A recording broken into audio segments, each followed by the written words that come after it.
ꯃꯌꯥꯝꯕꯨ ꯊꯣꯏꯕꯤ ꯀꯩꯁꯥꯝꯅ ꯇꯔꯥꯝꯅ ꯑꯣꯛꯆꯕꯒ ꯂꯣꯏꯅꯅ ꯏꯀꯣꯛꯅꯣꯅ ꯈꯨꯔꯨꯝꯖꯔꯤ ꯉꯁꯤꯁꯨ ꯃꯍꯧꯁꯥꯒꯨꯝ ꯃꯌꯥꯝꯒꯤꯗꯃꯛꯇ ꯌꯥꯝꯅ ꯅꯨꯡꯉꯥꯏꯔꯕ ꯋꯥꯔꯤ ꯃꯆꯥ ꯑꯃ ꯄꯨꯗꯨꯅ ꯂꯥꯛꯆꯔꯤ ꯋꯥꯔꯤ ꯑꯁꯤꯕꯨ ꯊꯥꯕꯤꯔꯛꯄꯅ ꯁꯤꯌꯥ ꯍꯥꯎꯕꯤꯖꯝ ꯍꯧꯖꯤꯛ ꯃꯌꯥꯝꯒꯤ ꯃꯐꯝꯗ ꯋꯥꯔꯤ ꯑꯁꯤ ꯈꯨꯗꯣꯜ ꯇꯝꯖꯔꯤ ꯃꯌꯥꯝ ꯄꯨꯟꯅ ꯇꯥꯃꯤꯟꯅꯔꯁꯤ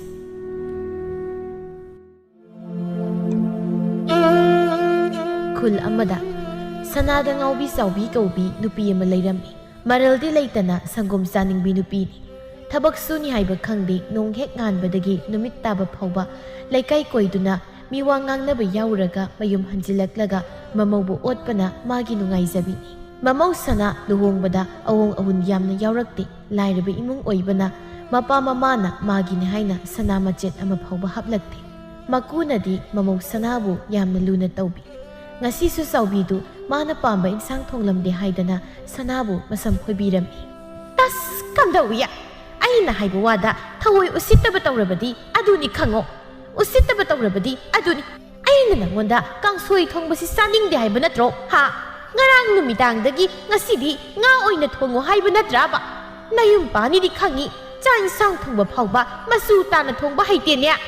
napamda namana pana kaisu takpi tabiraktabro yum sida leibiranu haisu yade nanado kansindana ikai khangdabi sadana suru suru ik leisilaga leiba ngaminya ai oiramlabadi nana yum thadoklaga ipamda leiruren nangbu namaidu ikai ba ka khangdrabro asukti na ngangliba sairiba mayamse nongmata ikai bagi masaksu ude luhongbada phangi setyap aman sangliba aduga ibu mimangda su yonba luhonglabadi matamgi satnabi khangna awong awun purakpa yadabro ha nangna imung sida he lakpadagi aise nongmata nungaina leige haibase phangdrabani nangda sigiga sijakro nasaktu ubada aina maching hekta kai kitang ngangbaga kitadana nautha sinadana kapsinnaraganya pau tamkhrani isa phauba aibu nungsidri haujikti haikre kari mahaibu paibano khangde odo thuna su sumida ima namau soikre matungda imana pami insang thongdama tawsat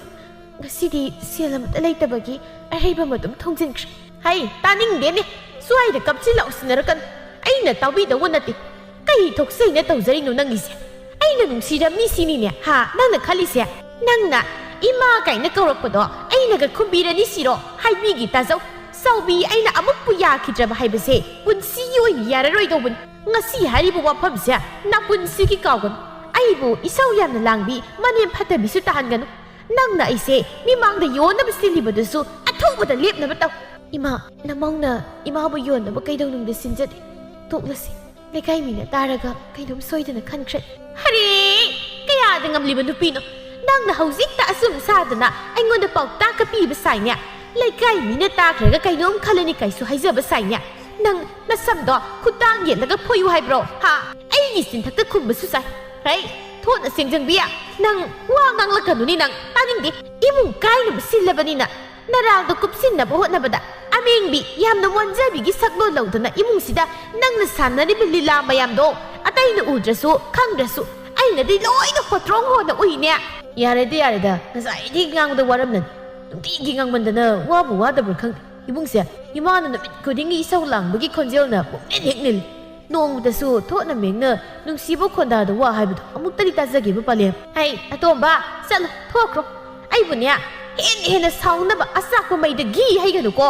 kainu imana haidu aina kadai da gi haidagi imana itai mada nasai digi ngangli mayamdo aisu kadagi loina tai itai mana suk phajana hairudu phauba imana aigi sawhodaba yadi haibagi matagum nathanda isau panglangda langmana itai mana nongmata imagi kari kainaba thabak tawkhre nongge nganbadagi numit taba phau imungi thabak loisinabu hotnabada pothaba sangjabani teimase mayam tumna himnakhraga pothadana thengda phauba phiyemuk saraga imungi awat apami nariban imana musi mayam kaisu usindana ngamme matagu ngangbadudi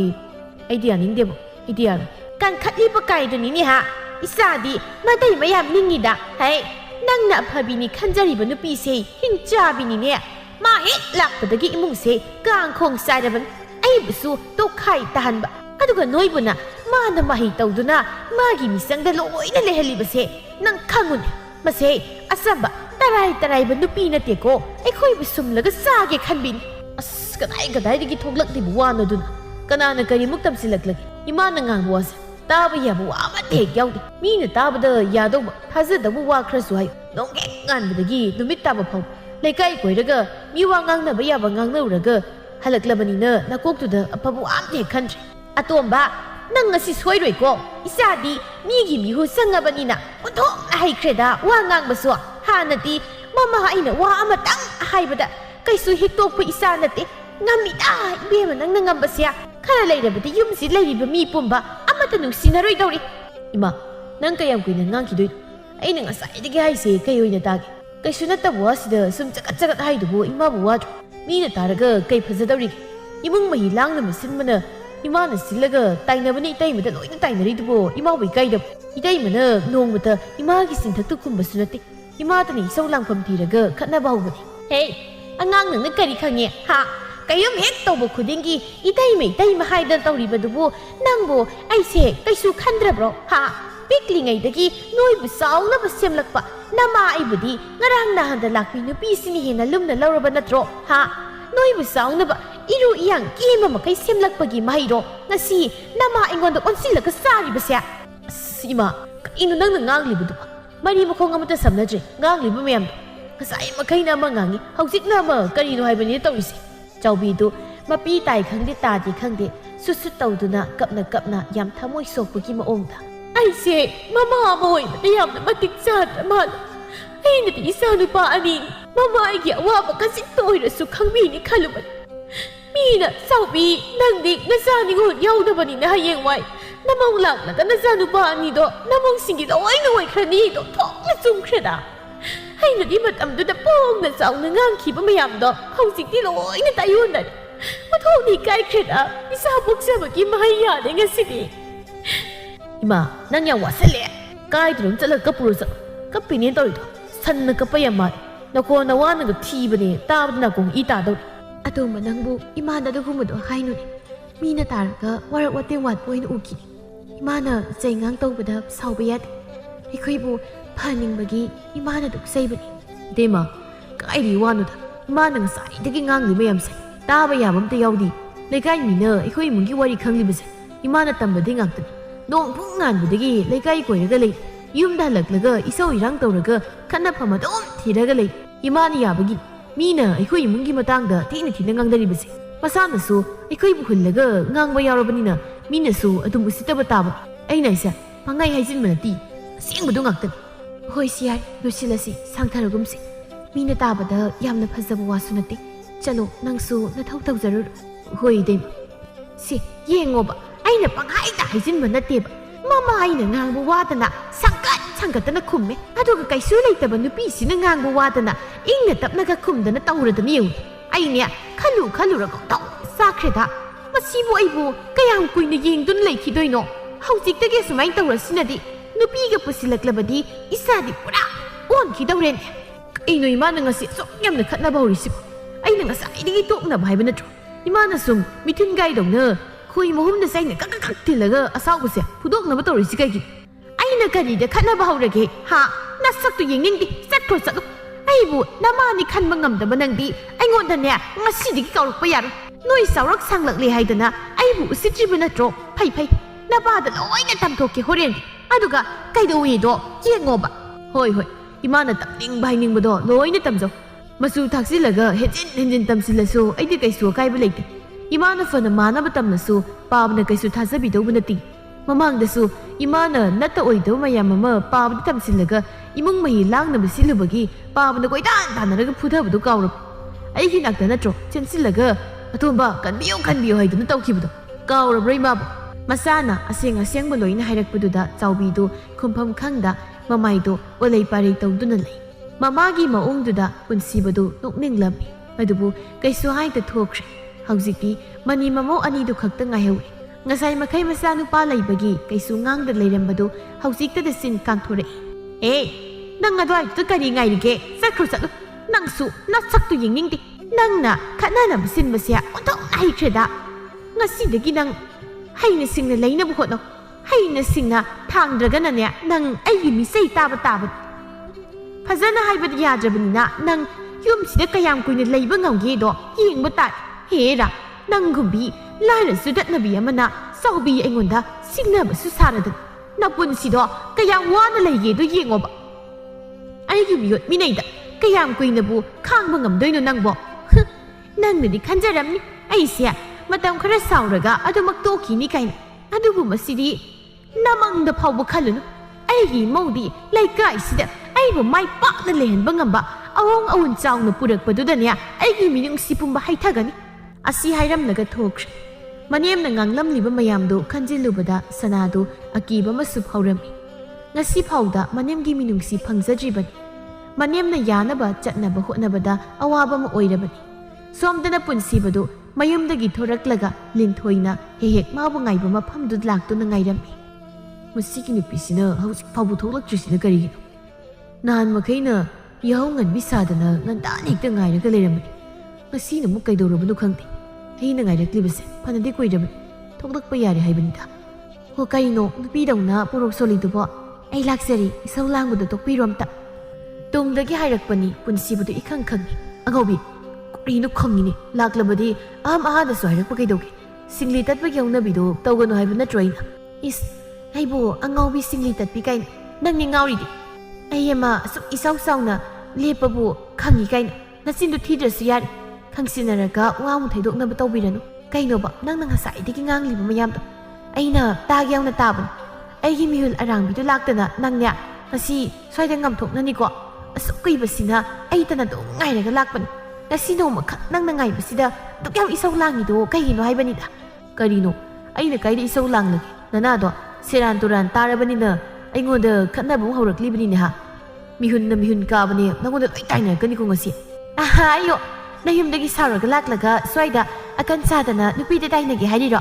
ꯅꯪꯉꯣꯟꯗ ꯇꯥꯏꯅꯗ꯭ꯔꯗꯤ ꯀꯅꯥꯗ ꯇꯥꯏꯅꯧ ꯍꯥꯏꯔꯤꯅꯣ ꯏꯃꯥꯅꯦꯅ ꯇꯧꯔꯤꯁꯤꯅ ꯋꯥꯟꯗ ꯉꯥꯡꯅꯕ ꯌꯥꯗꯦ ꯃꯥꯅ ꯊꯣꯛꯄ ꯑꯃ ꯑꯗꯨꯝ ꯉꯥꯡꯂꯤꯕ ꯋꯥꯗꯨꯁꯨ ꯇꯥꯕ ꯌꯥꯕ ꯑꯣꯏꯗꯧꯕ ꯑꯝꯇ ꯅꯠꯇꯦ ꯏꯃꯨꯡ ꯃꯍꯤ ꯂꯥꯡꯅꯕ ꯈꯠꯅꯐꯝ ꯊꯤꯔꯒ ꯉꯥꯡꯂꯤꯕ ꯏꯇꯩꯃꯒꯤ ꯈꯟꯕꯗ ꯑꯩꯗꯤ ꯌꯥꯝ ꯅꯨꯡꯉꯥꯏꯇꯦ ꯑꯩꯈꯣꯏ ꯏꯃꯥꯁꯦ ꯄꯨꯔꯥ ꯍꯤꯡꯆꯥꯕꯤ ꯃꯥꯅ ꯇꯧꯔꯤ ꯃꯑꯣꯡꯁꯦ ꯑꯩ ꯌꯥꯝ ꯌꯥꯅꯤꯡꯗꯦ ꯑꯗꯨꯕꯨ ꯀꯩꯅꯣ ꯍꯥꯏꯕ ꯑꯩꯉꯣꯟꯗ ꯋꯥꯔꯤꯗꯣ ꯐꯖꯅ ꯂꯤꯕ ꯀꯩꯗꯧꯒꯦ ꯅꯪꯅ ꯁꯥꯎꯅꯤꯡꯉꯦ ꯍꯥꯏꯗꯅ ꯅꯊꯟꯇ ꯄꯣꯔꯣꯛ ꯁꯣꯜꯂꯒ ꯑꯩꯅ ꯀꯃꯥꯏꯅ ꯈꯪꯗꯣꯏꯅꯣ ꯍꯥꯏꯕꯅꯤꯗ ꯑꯁ ꯅꯪꯁꯨ ꯈꯪꯃꯟꯗꯦꯍꯦ ꯂꯥꯏꯃ ꯑꯩꯈꯣꯏ ꯏꯃꯥꯒꯤꯕꯨ ꯀꯔꯤꯒꯤ ꯑꯣꯏꯅꯤꯒꯦ ꯃꯥꯒꯤ ꯍꯧꯅꯕꯤꯗꯨꯗꯤ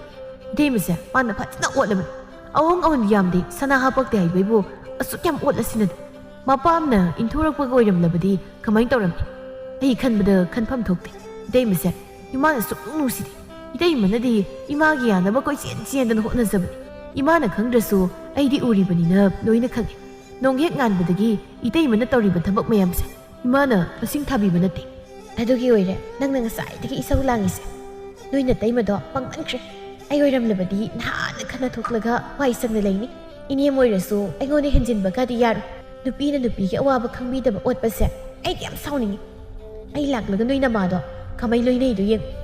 ꯁꯅꯥ ꯂꯨꯄꯥ ꯑꯋꯨꯟꯄꯣꯠꯇ ꯑꯗꯨꯛ ꯌꯥꯝ ꯉꯥꯎꯕ ꯃꯥꯗꯤꯅꯦ ꯄꯔꯥ ꯑꯃ ꯇꯝꯕꯤꯅꯤ ꯑꯩꯅ ꯏꯅꯦꯝ ꯑꯣꯏꯔꯁꯨ ꯑꯣꯠꯀꯗꯕꯅꯤ ꯑꯩꯗꯤ ꯏꯆꯦꯅ ꯁꯝꯖꯕꯒꯤ ꯃꯤꯅꯨꯡꯁꯤ ꯆꯥꯎꯕꯒꯤ ꯌꯥꯅ ꯌꯥꯅꯕ ꯆꯠꯄꯒꯤ ꯃꯥ ꯍꯧꯖꯤꯛ ꯐꯥꯎꯕ ꯅꯨꯡꯉꯥꯏꯅ ꯂꯩꯕ ꯉꯝꯕꯅꯤ ꯅꯣꯏꯅ ꯑꯌꯥꯝꯕꯗꯨꯕꯨ ꯀꯩꯁꯨ ꯍꯥꯏꯗꯕ꯭ꯔꯣ ꯃꯇꯨꯗꯣ ꯃꯃꯥꯗꯨꯅ ꯑꯗꯨꯛ ꯌꯥꯝ ꯑꯣꯠꯂꯒ ꯃꯥꯕꯨ ꯌꯦꯡꯂꯒ ꯂꯩꯕ꯭ꯔꯥ ꯍꯥꯏꯕꯅꯤꯗ ꯇꯥꯆꯧꯗꯤ ꯌꯨꯝꯗ ꯀꯌꯥ ꯂꯩꯇꯕꯅꯤꯅ ꯑꯁꯤꯒꯨꯝꯕ ꯌꯨꯝꯗ ꯇꯧꯔꯤꯕ ꯃꯌꯥꯝꯁꯦ ꯀꯩꯁꯨ ꯈꯪꯗꯕꯅꯤ ꯏꯇꯩꯃꯅꯁꯨ ꯏꯃꯨꯡꯗ ꯊꯣꯛꯂꯤ ꯃꯌꯥꯝꯁꯦ ꯀꯩꯁꯨ ꯇꯝꯗꯦ ꯏꯇꯩꯃꯅ ꯄꯥꯎ ꯑꯃ ꯍꯦꯛ ꯇꯝꯂꯨꯕꯗ ꯇꯥꯆꯧꯅ ꯇꯧꯒꯗꯕꯗꯣ ꯏꯇꯩꯃꯅꯁꯨ ꯂꯣꯏꯅ ꯈꯪꯉꯤ ꯑꯩꯅ ꯇꯝꯒꯦ ꯇꯧꯕꯗꯁꯨ ꯏꯇꯩꯃꯅ ꯊꯤꯡꯉꯤ ꯑꯗꯨꯅ ꯑꯩꯁꯨ ꯀꯩꯁꯨ ꯍꯥꯏꯗꯕꯅꯤ ꯌꯥꯔꯣꯏꯗ ꯑꯗꯨꯃꯥꯏꯅ ꯇꯧꯔꯗꯤ ꯅꯣꯏ ꯇꯥꯆꯧꯗꯣ ꯅꯣꯡꯃꯈꯛ ꯑꯣꯏꯔꯁꯨ ꯌꯨꯝꯗ ꯂꯩꯍꯜꯂꯨ ꯑꯗꯨꯒ ꯏꯃꯨꯡꯗꯨꯗ ꯇꯧꯅꯔꯤꯕ ꯃꯌꯥꯝꯗꯣ ꯂꯣꯏꯅ ꯈꯪꯍꯜꯂꯨ ꯅꯇꯩꯃꯅ ꯇꯝꯒꯦ ꯌꯥꯗ꯭ꯔꯒꯅ ꯃꯥ ꯂꯩꯇ꯭ꯔꯤꯉꯩꯗ ꯇꯝꯕ ꯀꯩꯗꯧꯒꯦ ꯅꯪꯅ ꯍꯥꯏꯔꯤꯗꯣ ꯌꯥꯔꯣꯏꯗꯕ ꯑꯃ ꯂꯩ ꯏꯇꯩꯃ ꯂꯩꯇ꯭ꯔꯤꯉꯩꯗ ꯑꯩꯅ ꯄꯥꯎꯗꯨ ꯇꯝꯂꯦꯅ ꯈꯜꯂꯨ ꯀꯣꯟꯅ ꯈꯪꯂꯛꯇꯧꯕ ꯑꯗꯨꯝ ꯂꯩ ꯑꯗꯨꯅ ꯃꯁꯥꯅ ꯈꯪꯅ ꯊꯦꯡꯅꯕꯗꯨꯅ ꯍꯦꯟꯅ ꯐꯠꯇ꯭ꯔꯣ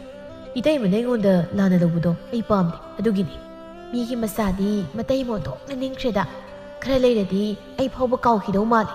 ꯏꯇꯩꯃꯗꯤ ꯑꯩꯒꯤ ꯑꯅꯤꯁꯨꯕ ꯏꯃꯥꯅꯤ ꯑꯩꯕꯨꯁꯨ ꯌꯥꯝ ꯂꯨꯅ ꯇꯧꯕꯤ ꯏꯇꯩꯃꯅ ꯋꯥꯅ ꯋꯥꯅ ꯍꯣꯠꯅꯔꯒ ꯏꯃꯥꯅ ꯃꯁꯤꯡ ꯊꯥꯕꯤꯗꯕꯗꯣ ꯈꯟꯅꯕ ꯑꯣꯏꯅ ꯍꯧꯕꯗꯣ ꯑꯩ ꯋꯥꯈꯜ ꯌꯥꯝ ꯅꯨꯡꯉꯥꯏꯇꯦ ꯑꯩꯅ ꯏꯇꯩꯃꯒꯤꯅꯤ ꯍꯥꯏꯗꯅ ꯄꯥꯝꯕꯣꯝ ꯇꯤꯡꯕꯁꯨ ꯉꯝꯗꯦ ꯌꯥꯔꯦꯁꯦ ꯅꯪ ꯅꯨꯡꯉꯥꯏꯇꯕꯗꯣ ꯑꯩꯁꯨ ꯂꯣꯏꯅ ꯈꯪꯉꯤ ꯑꯩ ꯂꯥꯛꯂꯒ ꯏꯅꯦꯝꯄꯣꯛꯇꯣ ꯑꯝꯇ ꯅꯩꯈꯥꯏꯒꯦ ꯅꯩꯊꯒꯦꯕ ꯑꯃ ꯑꯗꯨꯀꯥꯟꯗ ꯈꯥꯡꯂꯒ ꯂꯩꯕ ꯉꯝꯕ꯭ꯔꯥ ꯌꯦꯡ ꯇꯥꯔꯦꯗꯅ ꯑꯩꯁꯨ ꯃꯤꯅ ꯐꯔꯤꯈꯩ ꯐꯅꯤ ꯐꯠꯇꯕ ꯍꯧꯔꯛꯂꯕꯗꯤ ꯌꯥꯗꯦꯗꯣ ꯈꯪꯍꯟꯗꯣꯏꯅꯤ ꯃꯇꯝꯗꯣ ꯉꯥꯏꯕ ꯇꯥꯔꯦꯗꯅ ꯋꯥꯔꯁꯨ ꯋꯥꯅ ꯑꯗꯣ ꯑꯩꯁꯨ ꯍꯜꯂꯒꯦ ꯅꯪꯁꯨ ꯆꯪꯉꯨ ꯎꯅꯗꯕ ꯀꯨꯏꯔꯦꯅ ꯂꯥꯛꯄꯅꯤ ꯍꯣꯏ ꯆꯪꯉꯒꯦ Nang sungalingay dahalo, sauri ni haidana chaka muksa da bilayram ni. Chara helaga nathantani wadaw do, simadi khangsit. Yari masabiya, saura ka pang badong na chak tatay na bado, ay di daw. Chak muk thana saraga, wakal thadarugi. Nakok ni na, santihan bado na kari wakal bukhalugi hay no. Ay daw na wakal kan bahay baso na tinang di. Kalunu, amo ngawraga sat kita na tokan ni. Ay ngawraga sat tradi nang nungay ni. Nupa pang dada na aribo iraga na punsido, kumutupi iraga dumlay badam. Kalu, karama na payi do. Hayo, nokunok saningdra, nasaktuga ngang thorak liduga. Hoy bunga, karasu pakpuwa hayo. Nang naisya, kansilaga tambaywan. Takman bakan bagi aduk yaban, adu na tradi, yabi badi harun. Nang nga makay na krasu ay balaw sa kaya ba nupa may aplay kre. Nang di ay kay na krasu nupa to pa mada lay na bahay da na ato payam tamli oy. Ay di nahan kay kang bukang din. Nasinaray kendo wado kit harun pagi ni kay siya kay su kang dabra kang deba. Siyari ba nang niya nangaw kre. Ngahak ngok tong Joso jangjar. Asum na anido mayum dahan kre numidangi matam ni poiray do tabak halaklaga makong makut siyang na hamdoklaga wabagi pamungda ngahek hiptuna pothaduna layri. Matangduda sanasu sakloiraduna janaba kauba sanglai. Tabro, tumbirabro. Jakloire saringaisida chathoknaba taurasi.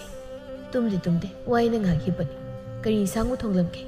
Ngahoy ni thongi ngasidi nasay mana nga thongba saningina haibagi. Haurani dadudi. Fazana satharaga tummagi ngasidi. Tabaknaga warubaga jakti khra sanglagi. Sana noklaga. Chabiyo sabiyo. Aigi saruktusu punasakisu sabiyo. Nong phado jarahelasu yahi kaino. Tabakna aingondagi nang hena warangwani. Aduga jaramu heladi nangni fajarani. Horen ating pauba pi muk sagi harakani to. Nasado soklakani ko. Nang sil haisidi talaga pangmani. Haksang pabana lani do kawgano. Isabu naradi nang nuwana tanjari basel do loina satui. Aduna kharasu pothauni nang pa. Aisi loina khangida. Yam thengna sabasu nate. Ado haugatpiro saksi puna sahurasi. Hoi. Somna sakhumdana saubidu magi hungnabi isau lang hauda yati haigum kana isau lang. Chaningba matamda thongdraga hausikta muk thongliba. Phai. Aibu sitabaki ngasidi tungainiba. Chaubi iti khangangeba. Mana saninglagana matang matam yengda hekta thongba. Aine saningbadana si leiti aduda haidana hekta lekthokpa. Ima nangi hungnabidu amu haurabra. Chak charamdai siphawdi ninata namta sasidana. Tasob sanglaglaga salan sanaba thabukto amta sinbiran. Thongamadi adum saba yadabra. Hey, nangna khangba nate imung sia mana patba yabro. Narangi ngakha mana kusira si hekta tawba yabro. Ima nang singangnaba yang wadorida. Wakhaldo afaba khita sukhanba tamuba. Itaimadi imana otli mayamse. Ima su nupi ko. Nupina sukyam otli basibu kaino haibanita.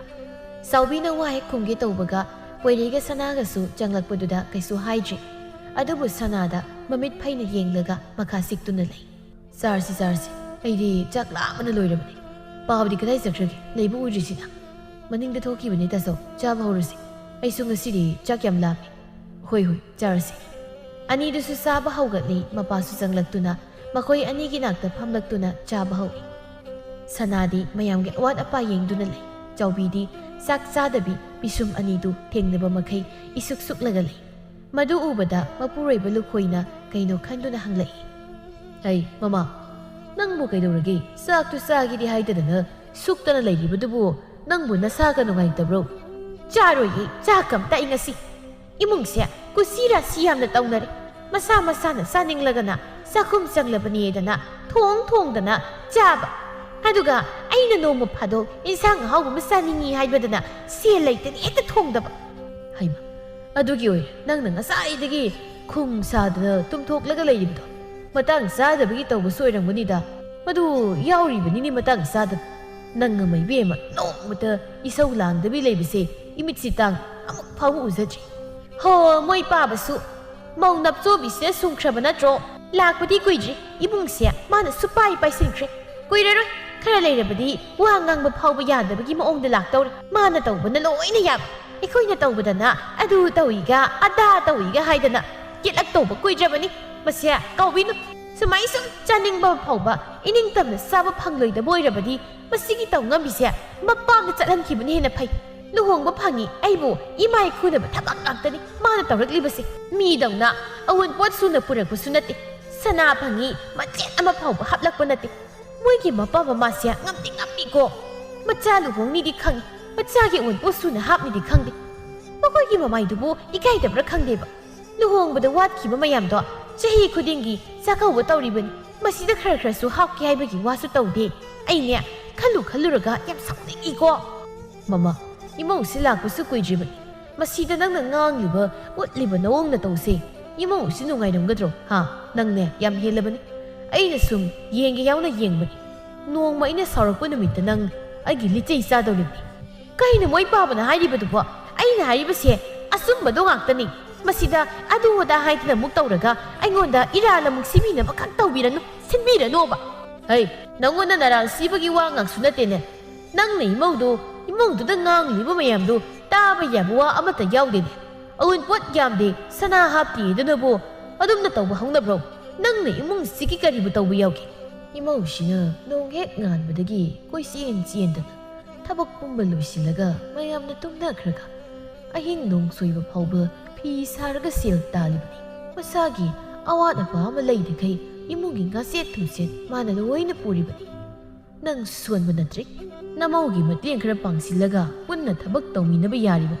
นั่งน่ะเลยใกล้กวยดนะเงาดนะนางดนะเลยแล้วดูกะน้ำมองสิน่ะยุ่มน่ะสุ่มน้ำสิละกะทำลิบนั่งอยู่ว่าคัลสิไอ้งักแต่บ่ได้งำติการีโนให้บีริบดูว่าไอ้น่ะทับกยาวจิบเสียมวยป่ามันน่ะขังมันน่ะติมองวยน่ะลักละบดีงำน่ะบ่ดมตองจันถ้าบักมายามสิเดบุตเอาเกนะมังวยรักลิบันนัตโตสีเผาบุตเอานิ่งจะบดีมายุ่มสิเดเลยบกีการน่าเจดันดูปีนังว่างางดูครักขลุโกน่าสานมองดูไงรวยดวาดีปังงางกันเจ้าวีดูสนาดไปในเยงมันยังกิมิดเยงดูสนาดูมาไม่ลุกเธอดูนั่นเลยฮันดังมุกดีซักจาระมาป่วยเลยดูสาวนิ่งนะมาดูอันสิเลยอีมานังเสไอ้ผู้เห็นปุ๊บปีริบิมานี่ก็น่าหันมาใครให้สู้ขังสินุสินดบีสุ่มเลยบดีสนานี่มุ่งสิกิการิกายังไม่ตกมาว่าไม่บกีมาท่องนองมันตะกายดันตัวริบดีฮิมากิมองสิดีน่าสายามนั่นไงจัดน่าสายคุยได้ยิงลิบมิดยิงดูกะจับมันน่ะน้ำมันได้สุยังบีฮิมาน่ะอวันปวดตุกยามนั่งเอาริบดูบ่การิกิสนาลุปะอวันปวดให้ไปสิการน่ะบันนัดนารักเอกลักลับมาตั้มเด้อฮิมาน่ะปามลิบสนาอวันปวดตัวน่ะฮิมาบุษบาตัววิดบันนัดฮิมาน่ะที่นั่งงังบีใส่วิริบันน้ำมันสิน่ะอาหิงมิเชลข้างเลยกะอีมากิสิบาตัวกระโดดริบดีมาเสียอีมาเกาบีรับอีมากิพัดตะบัวขลดอัฐูมาตั้มเดอเสียมดกบีนัดเจบดีตุงเดอนิงมเดบันเป็ดทะเลกันนี่ขยะดังงำลิบอังงังนังน้ำไอ้บุพูกี่ให้ริบรอดูปีสีหลากปนตะกี้นังยามห้องเลยบันนี่น้ำไอ้กิสินทักตะคุมบะสูยามตัวทันหลังเลยมาสีปุ่มบะเสียมาสีกิหิงจ่าบิสินะโอ้ยเนี่ยทุกขันบังหักตันอาศัยดูนะตัวมินเล็บตัวนั้นเลยริบะสนากิมาซ้ำดูลามตัวนี้เฮกตะพอยดำขังเขาดันตารุปโอยบนะสนะมาซาดูขามบันนังเขาดาเลยไม่ได้ตุสิเจ้าบินตอรีบมาองดูดานุปาวหุมดูมามิดมานาเล่าทุกตุนะงักนี่อดูบุทางเนบมีกุปตาป่วยได้นะมากิมาขุดกันทุกละกะสนาบุมากินักแต่สิงสิไอ้นี่มันตอรีสิมาบุงเอารับน้ำมองเดออีมันตอรีไม่ยอมสิไอ้สมข้างดูเลยบังกำจังงั้นสิเด็กไอ้ตัวหันจาร์สมเลยบดเดอสนาเดียมสุกเลยโอ้ซาโครซาบีโครไอเนี่ยอินิงอีกาตำนะมุกตะเลยกิมาสักซิวบดไอเนี่ยมีหุ่นยำนักไก่ซานิงมาทงเลยกะปีนังตะซาเกปุ่นชิมันอีมานังเห็นที่มันเลยมันนี่ก็อีเต้มาเด้ออีมาน่ะโอ้ลิมสิกิมาฮีอีมาสุนงมาสอยนั่นพังกันดีก็เฮ้ยนังนักกันอีกครั้งเนี่ยนังตัวไม่เลยอ่างน่ะอาหารกี่วันเดียวสิละกันอ่างดีอ่างวันเนี่ยตัวไม่ได้เลยโยอาสมนันนมิดซิมาฮูครีป่วยเรซูสาวบดกีตรงกันจากสนาดิไกสูให้เสบังงำดามาปูรวยบกีมายกตาสูเล็บปังงำดาอตุมักตุมิเลยครีนงวันนี้สูสิงครีปุนซีบกลินถอยกระดูงั้นสิดีข้าราสุสาวเงรำไอ้นายเสียนั่งสุดตายตาเลยจ้ะอีบ้านี้งั้นสิเสียละเสียเป็นจ้ะแกยังคุยเรื่องไอ้นี่นั่งวันไหนเสียยันอีมุงไม่หิล่างอีกครั้งสิเด้อนั่งนองสิเสียนจะดีอ่ะแต่บกีมองได้ตัวริชนึกไงยำตันจามินจะขังดับดอกตลอดกันมัทานะมัทาสาวนั่งนำรู้ละมั้งใจเย็นนะมันใครบ้าไอเสียมใจเย็นไอ้บ้างั้นสิเสียนจะบ้าไอดีดูป้ามพาระกะเสียนขี้นี่ใจให้เดียอ่างงังนั่นเจ้ถ้าทุกคนสิงห์นะมุนั่งน่ะไล่ทุกกันเลยละมันนี่นะไอ้นักก็ไม่นะนั่งมัทาจะเดิน ꯅꯪꯒꯤꯁꯦ ꯑꯩꯕꯨ ꯌꯥꯝ ꯊꯥꯖꯗꯕꯒꯤ ꯃꯑꯣꯡ ꯅꯠꯇ꯭ꯔꯣ? ꯐꯩ ꯐꯩ, ꯉꯁꯤ ꯆꯦꯟꯕ ꯇꯥꯔꯦ ꯑꯗꯨ ꯑꯣꯏꯔꯗꯤ. ꯅꯪ ꯑꯩꯁꯦ ꯊꯥꯖꯗꯣꯏ ꯅꯠꯇ꯭ꯔꯣ? ꯆꯦꯜꯂꯕꯗꯤ ꯑꯗꯨꯒꯤ ꯋꯥ ꯉꯥꯛꯁꯨ ꯅꯠꯇꯦ. ꯃꯇꯥꯡ ꯆꯥꯔꯤꯀꯥꯟ ꯌꯨꯝ ꯄꯥꯟꯗꯅ ꯍꯌꯦꯡ ꯏꯔꯤꯅꯤꯈꯩ ꯌꯨꯝ ꯄꯥꯟꯁꯤ ꯍꯥꯏꯕ꯭ꯔꯣ? ꯌꯥꯔꯦ, ꯅꯪꯒꯤ ꯋꯥꯗꯣ ꯑꯗꯨꯋꯥꯏꯗ ꯂꯦꯞ. ꯑꯩꯅ ꯆꯦꯜꯂꯅꯤ ꯍꯥꯏꯔꯗꯤ ꯆꯦꯜꯂꯗꯧ. ꯋꯥ ꯃꯈꯥ ꯇꯥꯔꯛ. ꯌꯥꯔꯦ, ꯏꯁꯧꯗꯣ ꯂꯥꯡꯗ꯭ꯔꯁꯨ ꯑꯗꯨꯝ ꯍꯥꯏꯌꯨ ꯋꯥꯗꯣ. ꯏꯃꯨꯡ ꯃꯍꯤ ꯂꯥꯡꯉꯦ ꯍꯥꯏꯔꯒ ꯅꯪꯅ ꯑꯩꯉꯣꯟꯗ ꯇꯥꯏꯅꯔꯒ ꯐꯒꯗ꯭ꯔꯥ ꯍꯥꯏꯕꯅꯤꯗ. ꯑꯗꯨꯒꯤ ꯁꯔꯨꯛ ꯀꯃꯥꯏꯅ ꯇꯧꯁꯤꯒꯦ ꯍꯥꯏꯕꯒꯤ ꯋꯥꯗꯤ ꯁꯨꯡꯍꯥꯏ ꯍꯥꯏꯗꯦ ꯅꯪꯅ ꯇꯧꯔꯤꯕ ꯑꯃ. ꯅꯪꯁꯨꯅꯤ, ꯃꯇꯥꯡ ꯌꯥꯝ ꯆꯥꯗꯦ. ꯐꯔꯦ, ꯃꯇꯝꯁꯤꯁꯨ ꯊꯦꯡꯖꯤꯜꯂꯛꯂꯦ. ꯆꯠꯅꯕ ꯇꯧꯔꯤꯁꯦ, ꯌꯨꯝ ꯌꯧꯕꯗ ꯊꯦꯡꯈꯤꯅꯕꯅꯤ. ꯑꯁꯨꯝꯅ ꯑꯅꯤꯗꯨꯁꯨ ꯈꯔ ꯈꯠꯅ ꯈꯔ ꯆꯩꯅ ꯇꯧꯗꯨꯅ ꯆꯦꯟꯕ ꯍꯥꯏꯗꯨ ꯊꯣꯛꯂꯦ. ꯃꯊꯪꯒꯤ ꯅꯨꯃꯤꯠꯅꯤ ꯂꯨꯈꯣꯏꯒ ꯑꯍꯜ ꯑꯅꯤꯒ ꯆꯠꯇꯨꯅ ꯅꯨꯄꯤ ꯆꯦꯟꯕꯒꯤ ꯄꯥꯎ ꯍꯥꯏꯗꯣꯛꯂꯨꯔꯦ. ꯆꯥꯎꯕꯤꯗꯤ ꯃꯃꯧ ꯃꯁꯛ ꯐꯖꯕꯤ ꯑꯃ ꯂꯥꯛꯂꯦ ꯀꯥꯏꯅ ꯃꯤ ꯂꯥꯛꯄ ꯈꯨꯗꯤꯡꯒꯤ ꯄꯣꯡꯅ ꯆꯥꯎꯅ ꯋꯥꯔꯤ ꯇꯝꯃꯤ. ꯁꯤꯌꯥ, ꯏꯃꯧꯁꯤꯕꯨ ꯀꯝꯗꯧꯒꯦ? ꯃꯁꯛꯇꯤ ꯄꯪꯅꯣꯞ ꯅꯣꯞꯇꯕꯅꯤꯗ. ꯍꯣ, ꯐꯖꯩꯌꯦ, ꯅꯔꯥꯏꯕꯛ ꯌꯥꯝ ꯐꯩꯀꯣ ꯆꯥꯎꯕꯤ ꯏꯕꯦꯝꯃ. ꯑꯗꯣ ꯏꯃꯨꯡꯕꯨ ꯀꯝꯗꯧꯏ ꯍꯥꯏꯒꯦ? ꯑꯩꯒꯤ ꯏꯆꯥꯅ ꯄꯨꯔꯛꯄ ꯏꯃꯧꯕꯨ ꯀꯩꯅꯣ? ꯑꯩꯒꯤ ꯏꯃꯥꯏ ꯆꯣꯞꯄ ꯌꯥꯕ ꯅꯠꯇꯦ ꯍꯥꯏꯗꯅ ꯈꯪꯅ ꯇꯧꯔꯛꯂꯦ.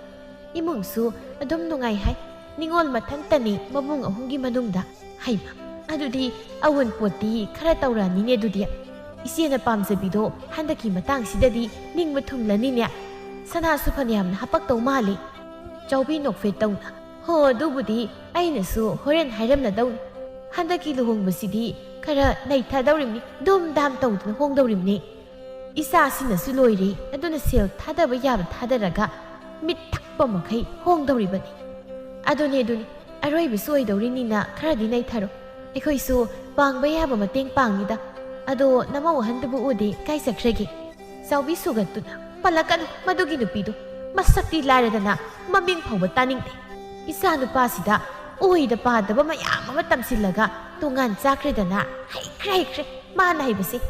ꯈꯖꯤꯛ ꯈꯔꯥꯛꯇ ꯅꯠꯇꯦꯀꯣ. ꯉꯔꯥꯡ ꯅꯍꯥꯟꯗ ꯂꯥꯛꯄꯗ ꯉꯥꯏꯔꯤꯕ ꯃꯥꯅ ꯏꯃꯨꯡꯁꯦ ꯃꯍꯤ ꯂꯥꯡꯍꯜꯂꯕꯅꯤ. ꯅꯨꯡꯁꯤ ꯆꯥꯟꯅꯅ ꯂꯩꯃꯤꯟꯅꯔꯝꯕ ꯏꯃꯨꯡꯁꯤꯒꯤ ꯃꯤ ꯄꯨꯝꯕ ꯑꯃꯠꯇ ꯅꯨꯡꯁꯤꯅꯍꯟꯗ꯭ꯔꯦ. ꯑꯃꯗ ꯑꯃ ꯇꯝꯁꯤꯟ, ꯑꯃꯗꯅ ꯑꯃꯨꯛ ꯑꯃ ꯍꯥꯏꯖꯤꯟ ꯇꯧꯗꯅ. ꯍꯩꯃ, ꯀꯩꯅꯣ ꯍꯥꯏꯁꯤꯕꯣ? ꯑꯩꯈꯣꯏꯗꯤ ꯅꯍꯥꯟ ꯃꯈꯩ ꯈꯪꯗꯦꯅꯦ. ꯃꯣꯂꯤ ꯃꯥꯗꯤ ꯌꯥꯝ ꯇꯧꯔꯝꯂꯤ ꯑꯣꯏꯔꯦ. ꯏꯃꯥꯏꯄꯦꯝꯃ, ꯀꯤꯕꯨ ꯀꯤꯖꯩꯅꯦ ꯃꯥꯒꯤ ꯃꯑꯣꯡꯁꯤꯗꯤ. ꯑꯃꯅ ꯑꯃꯨꯛ,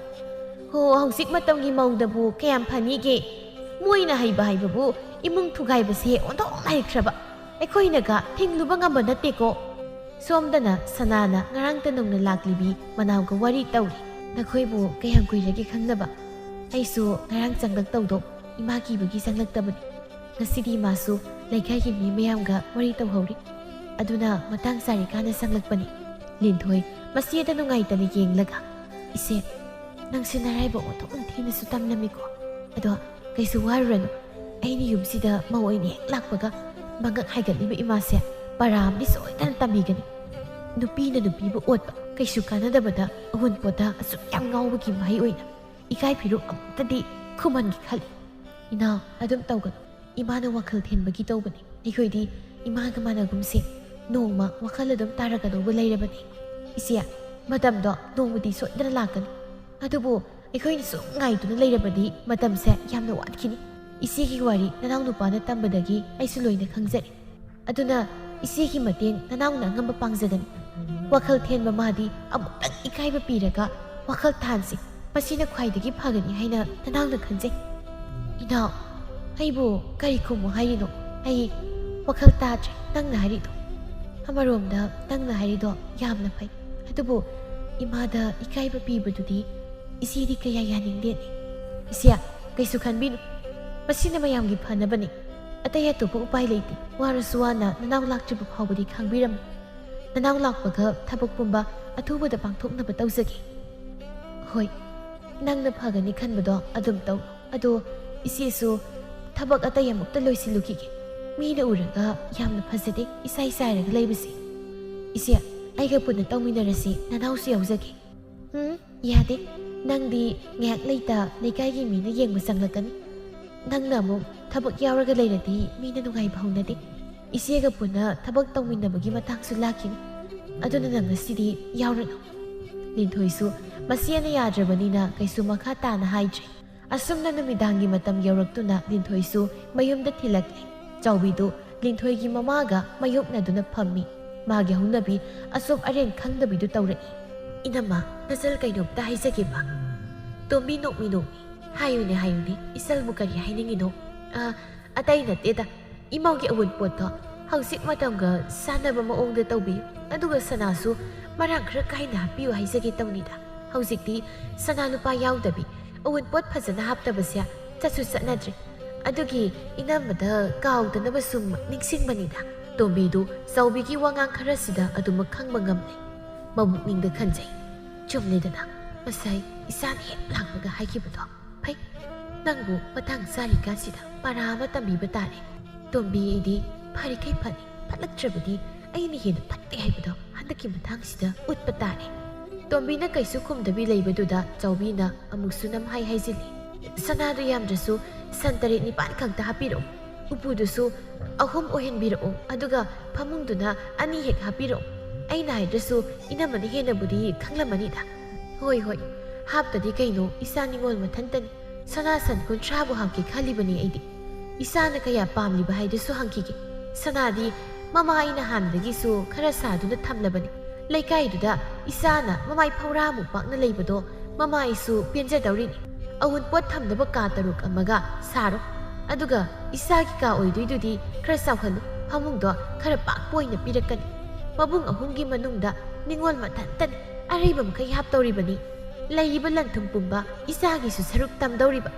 ꯁꯅꯥ ꯁꯟ 30 ꯀꯥꯏꯅ ꯄꯜꯂꯛꯄꯗꯨꯗ ꯆꯥꯎꯕꯤꯗꯤ ꯃꯁꯥꯗꯨ ꯂꯩꯐꯝ ꯈꯪꯗ꯭ꯔꯦ, ꯑꯗꯨꯒꯤꯁꯨ ꯃꯊꯛꯇ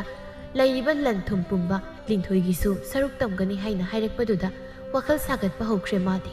ꯂꯤꯟꯊꯣꯏꯕꯨ ꯂꯥꯏ ꯂꯥꯠꯇꯧꯅ ꯂꯥꯠꯀꯦ ꯀꯥꯏꯅꯁꯨ ꯈꯟꯈ꯭ꯔꯦ꯫ ꯅꯣꯡꯃꯒꯤ ꯅꯨꯃꯤꯠꯅꯤ, ꯂꯤꯟꯊꯣꯏ ꯃꯃꯥ ꯃꯆꯥꯗꯨ ꯋꯥꯔꯤ ꯁꯥꯟꯅꯔꯤ꯫ ꯃꯅꯦꯝ 3ꯗꯨꯁꯨ ꯇꯨꯃꯤꯟꯅ ꯐꯝꯗꯨꯅ ꯁꯥꯟꯅꯔꯤꯕ ꯋꯥꯔꯤꯗꯨ ꯇꯥꯔꯤ꯫ ꯕꯦꯝꯃ, ꯅꯅꯦꯝ ꯑꯣꯏꯗꯧꯔꯤꯗꯣ ꯏꯃꯥꯗꯤ ꯌꯥꯝ ꯍꯩꯅꯗꯦ, ꯑꯗꯨꯕꯨ ꯏꯆꯥꯅ ꯆꯦꯜꯂꯨꯔꯕꯅꯤꯅ ꯇꯨꯡꯗ ꯂꯩꯕꯗ ꯅꯨꯡꯉꯥꯏꯅꯕ ꯏꯃꯥꯅ ꯅꯅꯦꯝꯗꯣ ꯄꯔꯥ ꯑꯃꯗꯤ ꯇꯝꯕꯤꯔꯒꯦ ꯈꯜꯂꯤ꯫ ꯏꯆꯥꯅ ꯀꯔꯤ ꯈꯜꯂꯤꯕ? ꯑꯗꯨꯃꯛ ꯑꯩꯁꯨ ꯈꯜꯂꯤꯕ꯫ ꯏꯆꯦꯗꯨꯁꯨ ꯏꯅꯦꯝꯗꯨꯅ ꯑꯣꯠꯄꯗ ꯂꯣꯏꯔꯦ ꯍꯥꯏ꯫ ꯏꯆꯦꯍꯣꯏꯒꯤ ꯏꯃꯨꯡꯗꯣ ꯈꯔ ꯋꯥꯕ ꯃꯥꯜꯂꯦ, ꯑꯗꯨꯒꯤ ꯂꯨꯍꯣꯡꯕꯗ ꯑꯋꯨꯟꯄꯣꯠ ꯌꯥꯝꯗꯕꯤ ꯍꯥꯞꯇ ꯌꯥꯗꯕ ꯈꯔꯗ ꯍꯥꯞꯂꯒ ꯇꯣꯛꯂ ꯃꯥꯜꯂꯦ꯫ ꯁꯅꯥꯁꯨ ꯑꯝꯇ ꯌꯥꯎꯔꯛꯇꯦ ꯍꯥꯏꯌꯦ, ꯑꯗꯨꯒꯤ ꯏꯅꯦꯝꯗꯨꯅ ꯏꯆꯦꯕꯨ ꯃꯤ ꯑꯣꯏꯅ ꯎꯕꯤꯗꯦ ꯍꯥꯏ꯫ ꯑꯗꯨꯅ ꯏꯅꯦꯝ ꯑꯣꯏꯗꯣꯏꯗꯣ ꯅꯆꯥꯅꯁꯨ ꯄꯔꯥ ꯑꯃ ꯇꯝꯕꯤꯒꯦ ꯈꯜꯂꯤ꯫ ꯐꯔꯦ, ꯑꯗꯨꯗꯤ ꯁꯨꯝ ꯇꯧꯔꯁꯤ, ꯅꯪꯒꯤ ꯑꯋꯨꯟꯄꯣꯠꯁꯦ ꯐꯃꯨꯡ ꯑꯃꯒ ꯀꯥꯡꯊꯣꯜ ꯑꯃꯒ ꯈꯛꯇ ꯍꯥꯞꯂꯒꯦ, ꯑꯗꯨꯒ ꯁꯅꯥꯒꯤ ꯃꯍꯨꯠ ꯀꯣꯇꯦꯛ ꯑꯣꯏꯅꯅꯦ ꯈꯔ ꯍꯥꯞꯂꯒꯦ꯫ ꯑꯩꯅꯗꯤ ꯅꯍꯥꯟ ꯅꯪꯕꯨ ꯊꯤꯜꯂꯛꯄꯗ ꯑꯋꯨꯟꯄꯣꯠ ಥꯝꯅꯕ ꯀꯥ 5-6 ꯁꯥꯎ ꯍꯥꯏꯈꯤꯕꯅꯤ, ꯑꯗꯨꯒ ಸನಾಸು ಸನ್ 30 ಹಾಬ್ಲಕ್ಕನಿ ಹಾಕಿಬನಿ ಮಯಾಂ ಮಾಂಗ್ದ ಹಾಕಿಬನಿನ ಅꯩꯈꯣꯏꯅ ಹೈದೋಕಿಬದುಗಿ ಮಯೋಕ್ತ ಮꯈꯣꯏꯅ ಥಬಕ್ ತೌರಕನಿ ಹೈಬದಿ ಥಾಜದಿ ನನೇಮ್ದೋ ಯಾಮ್ ಹರಾವ್ನಸು ಹನ್ಖಿಬನಿ ನುಮಿತ್ತು ಅದುನಾ ನಂಗಿ ಲುಹೋಂಗ್ಬ ನುಮಿತ್ತ ಹೆಕ್ತ ಥಬಕ್ಸಿಯ ಪಾಂಗ್ಥೋಕ್ಲಸಿ ಲುಹೋಂಗ್ಬ ಲೋಯ್ರಗ ನನೇಮ್ನ ವಖಲ್ ತಾಬ ನುಮಿತ್ತ ಇಸಾಗಿ ಮಾನ ಖಂಗ್ನ ಅಹೋಂಗ್ ಅವುನ್ ಪಿರಕನ್ ಹೋಯ್ಮ ಇಬಾನ ಹಾಯಿದುನಿ ಹೆನ್ನ ಫರಿ ಅದುಮಕ್ ಪಾಂಗ್ಥೋಕ್ಲಸಿ ಮನೇಮ್ಗ ಮಸಲ್ಗನ ಸಾನರಿಬ ವರಿದು ತಾಬದ ಮನಮ್ಮ ಅಹಲ್ನ ಪಾಖತ್ನ ಹೈಸೆ ಬೇಮಾ ನಂಗ್ಬು ಮು ನಂಗೇಮ್ತುನ ಒತ್ಪಿದನ ಅꯩꯈꯣꯏꯗꯤ ನಂಗು ನುಪಾ ಮಯುಮ್ದ ತಿಲ್ಲಂಬಗ ಅದುಮ್ ಹನ್ಖ꯭ರದೋಯ್ನಿ ನಂಗು ಕನಾನ ಕನ್ಬಿನಿ ಮಸೇಗಿ ವಾದುದ ಮೌ ಅತೋಂಬಿದುನ ಖುಮ್ಮಿ ಇಸಿಯಾ ಅꯩꯈꯣꯏ ಬೇಮನ ತೌಬ ngambado ಇಸಿಸು ಖಂಗ್ಲಿಬ ನಟ್ರೋ ಹೆಂದಿ ಹೆಂಜಿಲಕ್ಲಗನ ಮಬುಂಗ್ ಅಹುಂ ಮನಮ್ಮ ಅಹುಂ ಇಸಾವ್ ಸಾವ್ನ ಲೈ ಕೈ ಕೀಗನಿ ಇಸಿಯಾ ಇನಾವ್ನ ಹರಿಸಿಯಾ ಚುಮ್ಮಿ ಮತಾಂಗ್ ಚಾನಿಂಗೈ ಇನೇದೋ ಪರಾ ತಂಬಿ ಹೌಗದಬನಿ ತುಂಗದ ನುಸಿ ಚಾನನ ಲೈನಬ ಇಮೌಸಾ ನಖೋಯ್ನ ಹೈಬಸು ಸುಮ್ಮಿ ಹಂದಗಿ ಮತಾಂಗ್ಸ್ಯಾ ಇಮಾನಸು ನಾಥೋಖನ್ಬ ಪಾಮ್ದೆ ನಪಾದಸು ಇಮಾನ ಹೈರಗೆ ನಖೋಯ್ನಸು ನಪುರೈಬದ ತಮ್ಮ ಅಸುಮ್ನ ಹೈನಖಿಬಗಿ ಮತುಂಗ್ ಇನ್ನ ಸೋಮ್ದಸು ಪುನ್ಸಿಬಗಿ ಲುಹೋಂಗ್ನಬನಿ ಹೈನ ಯುಮ್ ಕೈ ಸೆಮ್ಜಿಲ್ಲಮಿ ಚೌಬಿ ಅಮುಕ್ ತೊಯ್ಬ ಮಖೆ ಲಾಂಗ್ಬದ ಲೋಯ್ರಮಿ ಲೈಕಾಯ್ದ ಸಚ್ಚತನ ಮಮೋಗಿ ಸನಾ ಸನ್ 30 ಹಾಪಕನಿ ಅವುನ್ಪೊಟ್ ಯಾಮ್ನ ಉಲಕ್ಕನಿ ಲಂಥುಮ್ಸು ಮರಂಗ್ ಕೈನ ಹಾಪ್ಲಕ್ಕನಿ ಹೈದನ ಪಾವ್ ತಮ್ಲಮಿ ಮಾಗಿ ಮಒಂಗ್ದುದ ಮಾಬು ನುಂಗ್ಸಿದಬ ಮಿ ಖರನದಿ ಥಿನ ಥಿನ ಚೈರಮಿ ಲುಹೋಂಗ್ಬಗಿ ಮತಂ ಲೇಪ್ನಬ ಹೈದನ ಮಮಾ ಅನಿದು ಮಸಾಸಿಂಗಿ ಕುದಿ ಪೂದುನ ಪಂಜಿದ ಲುಹೋಂಗ್ಬಗಿ ನುಮಿತ್ ಲೇಪ್ನದಬ ಯೆಂಗ್ಮ ಲೋಯ್ರದುನ ಹಲಕ್ಲೆ ಲಂಬಿ ಸತ್ನ ಸತ್ನ ಚೌಬಿನ ತೊಂಬಿದ ಒನ್ಸಿಲ್ಲಗ ಇದಮ ಕುದಿಸು ಯೆಂಗ್ಲುರೆ ಲುಹೋಂಗ್ಬಸು ಮಥಂಗಿ ಥಾಂಗ್ಸದ ತಾರಬನಿನ ಅವನ್ ಪೋತುನ ಕೈ ನುಮಿತ ಲೌಬ ಲಾವು ಹೈರಿನು ನಖೋಯ್ ಲೌಬ ಲಾಕ್ನನುದ ಅꯩꯈꯣꯏꯒꯤ ಸೋಮ್ದಗಿ ಅದುಮ್ ಥೇಲಕ್ಲಗೆ ಲುಹೋಂಗ್ಬ ನುಮಿತ ಒಯ್ನ ಹೋಯ್ದ ಅದುನಸು ಫರೆ ಅಸುಮ್ನ ಲುಹೋಂಗ್ಬ ನುಮಿತ್ತುಸು ಲಾಕ್ಲೆ ಅಯುಕ್ ಅಂಗನ್ಬದ ಲಿಂಥೋಯ್ಗಿನಿ ಹೈದನ ಫಮುಂಗ್ ಅಮಗ ಕಾಂಥೋಲ್ ಅಮಗ ಮಬುಂಗ್ ಅಹುಮ್ನ ಥಿಲಕ್ಲಮ್ಮಿ ಮದು ಉಬದ ಸೌಬಿದಿ ಇಸೌ ಲಾಂಗ್ಬನ ಲೋಯ್ರೆ ꯀꯔꯤꯅꯣ ꯍꯥꯏꯕꯅꯤꯗ ꯑꯁꯤꯕꯨ ꯍꯧꯅꯔꯤꯕ꯭ꯔꯥ ꯍꯥꯏꯕꯅꯤꯗ ꯑꯍꯨꯟꯄꯣꯠ ꯃꯌꯥꯝ ꯑꯃ ꯎꯠꯂꯛꯀꯅꯤ ꯀꯥ 5-6 ꯁꯥꯎ ꯍꯥꯏꯗꯨꯅ ꯍꯥꯏꯔꯛꯄꯗꯒꯤ ꯁꯦꯜ ꯆꯪꯕ ꯃꯈꯩ ꯁꯥꯍꯜꯂꯒ ꯇꯧꯔꯛꯂꯤꯕ ꯃꯑꯣꯡꯁꯤꯕꯨ ꯀꯩꯅꯣ ꯍꯥꯏꯕꯅꯤꯗ ꯍꯩ ꯑꯗꯨꯋꯥꯏꯗ ꯏꯁꯧ ꯂꯥꯡꯗꯅ ꯂꯩꯔꯅꯨ ꯆꯠꯅꯕ ꯇꯧꯁꯤ ꯃꯄꯥꯟꯗ ꯃꯌꯥꯝꯅ ꯉꯥꯏꯗꯅ ꯂꯩꯔꯕꯅꯤ ꯃꯇꯥꯡꯅ ꯌꯥꯗꯕꯅ ꯆꯥꯎꯕꯤꯗꯨ ꯍꯧꯒꯠꯇꯨꯅ ꯊꯣꯛꯈ꯭ꯔꯦ ꯂꯨꯍꯣꯡꯕꯁꯨ ꯇꯦꯛꯇ ꯀꯥꯏꯗꯅ ꯂꯣꯏꯁꯤꯟꯈ꯭ꯔꯦ ꯅꯨꯄꯤ ꯊꯤꯟꯕ ꯂꯥꯛꯂꯝꯕ ꯃꯌꯥꯝꯗꯨꯁꯨ ꯃꯌꯨꯝꯗ ꯍꯟꯈ꯭ꯔꯦ ꯆꯥꯎꯕꯤꯗꯤ ꯂꯩꯀꯥꯏ ꯃꯃꯥꯡꯗ ꯏꯀꯥꯏꯕꯅ ꯂꯣꯏꯔꯦ ꯃꯥꯕꯨ ꯅꯨꯡꯁꯤꯗꯕ ꯃꯤꯅꯁꯨ ꯃꯥꯅ ꯍꯥꯏꯔꯝꯕ ꯋꯥꯗꯨꯒ ꯎꯔꯤꯕꯁꯤꯒ ꯈꯦꯟꯅꯕꯗꯨꯗ ꯀꯔꯦꯝꯅꯗꯨꯅ ꯍꯥꯏꯔꯝꯕ ꯃꯌꯥꯝꯗꯨ ꯈꯟꯖꯤꯜꯂꯨꯕꯗ ꯃꯊꯟꯇ ꯇꯨꯃꯤꯟ ꯂꯩꯕ ꯉꯝꯗ꯭ꯔꯗꯨꯅ ꯐꯨꯛ ꯍꯧꯒꯠꯇꯨꯅ ꯂꯤꯟꯊꯣꯏꯅ ꯂꯩꯔꯤꯕ ꯀꯥꯗꯨꯗ ꯆꯪꯂꯛꯏ ꯂꯤꯟꯊꯣꯏꯁꯨ ꯇꯨꯝꯅꯕ ꯀꯥꯡꯈꯜ ꯊꯥꯗꯨꯅ ꯂꯩꯔꯝꯃꯤ ꯇꯨꯡꯗꯒꯤ ꯍꯦꯛꯇ ꯂꯥꯛꯊꯩ ꯆꯥꯎꯕꯤꯗꯣ ꯆꯤꯟꯊꯤꯕꯤꯌꯥ ꯅꯆꯤꯟꯗꯨ ꯊꯤꯗ꯭ꯔꯁꯨ ꯌꯥꯗꯕ꯭ꯔꯣ ꯁꯅꯥꯁꯟ 30 ꯍꯥꯞꯄꯛꯀꯅꯤ ꯍꯥꯏꯈꯤꯕꯗꯨꯅ ꯀꯗꯥꯏ ꯄꯨꯊꯣꯔꯛꯎ ꯑꯗꯨꯒ ꯑꯎꯟꯄꯣꯠ ꯊꯝꯅꯕ ꯍꯥꯏꯗꯅ ꯀꯥ 5-6 ꯁꯥꯍꯜꯂꯒ ꯄꯨꯔꯛꯄꯅ ꯎꯄꯨ ꯑꯃꯒ ꯀꯥꯡꯊꯣꯟ ꯑꯃꯒ ꯈꯛꯇ ꯄꯨꯔꯛꯄ ꯅꯃꯥꯅ ꯂꯨꯍꯣꯡꯕꯗ ꯎꯠꯂꯛꯀꯅꯤ ꯍꯥꯏꯕ ꯂꯧꯗꯨꯅ ꯀꯗꯥꯏ ꯀꯗꯥꯏꯅꯣ ꯂꯤꯟꯊꯣꯏꯅ ꯀꯣꯇꯦꯛ ꯈꯔ ꯎꯄꯨ ꯃꯅꯨꯡꯗꯒꯤ ꯄꯨꯊꯣꯔꯛꯂꯒ ꯃꯅꯦꯝꯗ ꯁꯤꯟꯅꯩ ꯎꯄꯨ ꯃꯅꯨꯡꯗꯁꯨ ꯐꯤ 1-2ꯒ ꯐꯅꯦꯛ 3-4ꯒ ꯈꯛꯇꯅ ꯌꯥꯎꯔꯤꯕꯗꯣ ꯃꯗꯨ ꯎꯕꯗꯨꯅ ꯍꯦꯟꯈ꯭ꯔꯦ ꯆꯥꯎꯕꯤꯗꯨ ꯁꯥꯎꯕ ꯂꯤꯟꯊꯣꯏꯅ ꯄꯤꯔꯛꯄ ꯀꯣꯇꯦꯛꯇꯨ ꯇꯥꯞ ꯂꯧꯔꯒ ꯂꯥꯛꯇꯨꯅ ꯍꯨꯟꯗꯣꯛꯂꯒ ꯁꯥꯎꯅ ꯆꯩꯔꯛꯏ ꯁꯤꯔꯣ ꯅꯪꯅ ꯄꯨꯔꯛꯂꯤꯕ ꯁꯅꯥ ꯍꯥꯏꯁꯦ ꯀꯣꯇꯦꯛ ꯃꯌꯥꯝꯁꯤꯅ ꯁꯅꯥ ꯁꯥꯕꯗꯤ ꯈꯛ ꯌꯥꯔꯣꯏꯌꯦ ꯀꯗꯥꯏꯅꯣ ꯄꯨꯊꯣꯔꯛꯎ ꯁꯅꯥ ꯄꯨꯊꯣꯔꯛꯑꯣ ꯏꯃꯥꯅꯁꯨ ꯍꯥꯏꯈ꯭ꯔꯦ ꯑꯔꯨꯞꯄ ꯁꯅꯥꯁꯤꯅ ꯑꯁꯦꯡꯕ ꯁꯅꯥ ꯁꯥꯕ ꯌꯥꯗꯕꯒꯣ ꯏꯃꯥꯅ ꯃꯌꯥꯝ ꯃꯥꯡꯗ ꯑꯐꯕꯤ ꯁꯥꯕꯗꯨꯁꯨ ꯌꯥꯔꯣꯏ ꯏꯆꯦꯗ ꯏꯃꯥꯅ ꯑꯎꯟꯄꯣꯠ ꯌꯥꯝꯗꯦ ꯁꯅꯥ ꯍꯥꯞꯄꯛꯇꯦ ꯍꯥꯏꯗꯅ ꯇꯧꯔꯤꯕ ꯃꯌꯥꯝꯗꯨꯅ ꯑꯗꯨꯝ ꯇꯥꯛꯂꯕꯅꯤ ꯏꯃꯥꯁꯦ ꯑꯐꯕ ꯅꯨꯄꯤ ꯅꯠꯇꯦ ꯍꯥꯏꯕꯗꯣ ꯑꯗꯨꯒ ꯃꯌꯥꯝ ꯃꯃꯥꯡꯗꯅ ꯑꯩꯒꯤ ꯑꯎꯟꯄꯣꯠ ꯌꯥꯝꯅ ꯍꯥꯞꯄꯛꯀꯅꯤ ꯁꯅꯥ ꯌꯥꯝꯅ ꯄꯨꯔꯛꯀꯅꯤ ꯍꯥꯏꯗꯅ ꯁꯟꯗꯣꯛꯂꯤꯕꯗꯣ ꯏꯃꯥꯕꯨ ꯅꯃꯥꯏꯗꯨ ꯏꯀꯥꯏꯗꯕ꯭ꯔꯣ ꯏꯃꯥꯅ ꯉꯁꯤ ꯃꯌꯥꯝ ꯃꯥꯡꯗ ꯏꯀꯥꯏꯕ ꯅꯪꯕꯒꯤ ꯑꯩꯉꯣꯟꯗ ꯇꯥꯏꯅꯔꯤꯕꯁꯦ ꯂꯥꯏꯅ ꯋꯥꯔꯛꯄꯒꯤꯅꯤ ꯅꯍꯥꯟ ꯃꯈꯩ ꯏꯆꯦꯅ ꯃꯌꯥꯝ ꯃꯥꯡꯗ ꯏꯀꯥꯏꯔꯝꯒꯗꯕꯗꯣ ꯏꯃꯥꯁꯨ ꯑꯃꯨꯛꯇ ꯈꯜꯂꯒ ꯌꯦꯡ ꯏꯃꯥꯅ ꯏꯀꯥꯏ ꯅꯨꯡꯁꯤ ꯌꯥꯅꯕꯒꯨꯝ ꯏꯆꯦꯁꯨ ꯃꯇꯝꯗꯨꯗ ꯀꯌꯥꯝ ꯏꯀꯥꯏꯔꯝꯒꯅꯤ ꯑꯩꯅ ꯉꯁꯤ ꯇꯧꯔꯤꯕꯁꯦ ꯊꯑꯣꯏꯅ ꯇꯧꯒꯦ ꯌꯥꯎꯅ ꯇꯧꯔꯤꯕꯅꯤ ꯃꯇꯥꯡ ꯆꯥꯅ ꯏꯃꯥꯕꯨ ꯑꯃꯨꯛꯇꯪ ꯃꯤꯀꯞ ꯊꯣꯛꯍꯟꯒꯦ ꯍꯥꯏꯕꯁꯦ ꯑꯩꯒꯤ ꯂꯦꯡꯗ꯭ꯔꯕ ꯄꯥꯟꯗꯝꯅꯤ ꯑꯎꯟꯄꯣꯠꯅ ꯀꯩꯗꯧꯅꯗꯣꯏꯅꯣ ꯁꯅꯥꯗꯨꯅ ꯏꯃꯥꯒꯤ ꯁꯦꯕꯥ ꯇꯧꯍꯟꯕ ꯌꯥꯕ꯭ꯔꯣ ꯏꯃꯥꯅ ꯊꯤꯅ ꯑꯣꯠꯄꯤꯔꯤꯕ ꯏꯆꯦꯁꯤꯅ ꯅꯠꯇ꯭ꯔꯣ ꯏꯃꯥꯒꯤ ꯁꯦꯕꯥ ꯇꯧꯗꯨꯅ ꯂꯥꯛꯂꯤꯕꯗꯣ ꯑꯩꯗꯤ ꯉꯁꯤ ꯈꯛꯇ ꯅꯧꯅ ꯂꯥꯛꯄꯅꯤ ꯅꯨꯄꯤꯅ ꯅꯨꯄꯤꯕꯨ ꯍꯟꯊꯅ ꯌꯦꯡꯕ ꯑꯎꯟꯄꯣꯠꯀꯤ ꯂꯥꯟ ꯇꯧꯕꯁꯦ ꯇꯣꯛꯂꯁꯤ ꯏꯃꯥ ꯉꯁꯤ ꯍꯥꯏꯕ ꯅꯨꯃꯤꯠꯁꯤꯗꯒꯤ ꯏꯃꯨꯡꯁꯦ ꯅꯨꯡꯁꯤ ꯆꯥꯟꯅꯅ ꯑꯃꯒ ꯑꯋꯥ ꯅꯨꯡꯉꯥꯏ ꯇꯥꯊꯣꯛ ꯇꯥꯁꯤꯟ ꯇꯧꯔꯒ ꯍꯤꯡꯃꯤꯟꯅꯁꯤ ꯅꯃꯧꯅ ꯂꯥꯟꯈꯤꯕ ꯌꯥꯎꯔꯁꯨ ꯉꯥꯛꯄꯤꯌꯨ ꯑꯩꯒꯤ ꯑꯋꯣꯡ ꯑꯋꯨꯟ ꯄꯨꯝꯕ ꯆꯥꯛꯀꯧꯕ ꯅꯨꯃꯤꯠꯇ ꯂꯣꯏꯅ ꯄꯨꯔꯛꯀꯅꯤ ꯁꯅꯥꯁꯨ ꯑꯃꯠꯇ ꯋꯥꯠꯇꯅ ꯍꯥꯞꯄꯛꯀꯅꯤ ꯑꯩꯒꯤ ꯐꯪꯐꯝ ꯊꯣꯛꯄ ꯂꯟ ꯊꯨꯝ ꯄꯨꯝꯕꯁꯨ ꯄꯤꯔꯛꯀꯅꯤ